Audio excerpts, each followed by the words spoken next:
Félicitations, vous venez d'acquérir un système novateur pour vidanger vos huiles de friture en toute sécurité. Voici un tutoriel pour bien réussir le réamorçage de votre pompe. Tout d'abord, une présentation des outils. La pompe, le boîtier marche-arrêt, le réservoir cylindrique en inox avec poignée qui sera appelé le réservoir, le joint, le collier de serrage avec sa vis, le bec et le filtre connecté, l'oléorack qui est l'espace de rangement des accessoires, la canne d'aspiration et le flexible, et le bac à égoutture. L'aspiration d'air est la cause principale du désamorçage de votre pompe.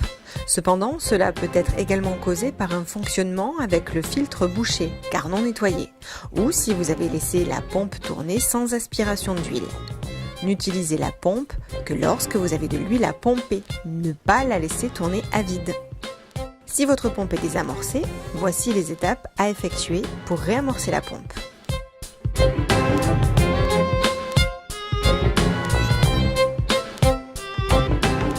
Déroulez intégralement le flexible sur une surface plane, évitez les hauts et les bas, tout le flexible doit être au même niveau.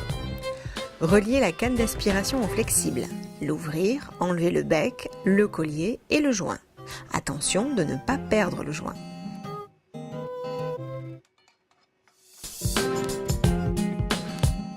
Remplir le réservoir de la canne aux 3/4 d'huile vierge fluide. Le flexible est rempli quand le réservoir est plein d'huile, c'est-à-dire lorsque l'huile ne descend plus dans le réservoir. Tout en maintenant le réservoir en hauteur, avancez vers le boîtier de commande. Maintenant, on va pouvoir lancer la pompe pour tester.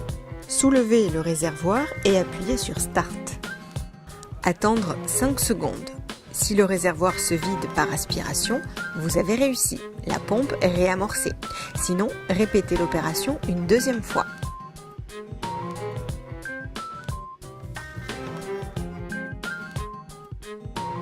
Soulevez le réservoir le plus haut possible pour remplir le flexible.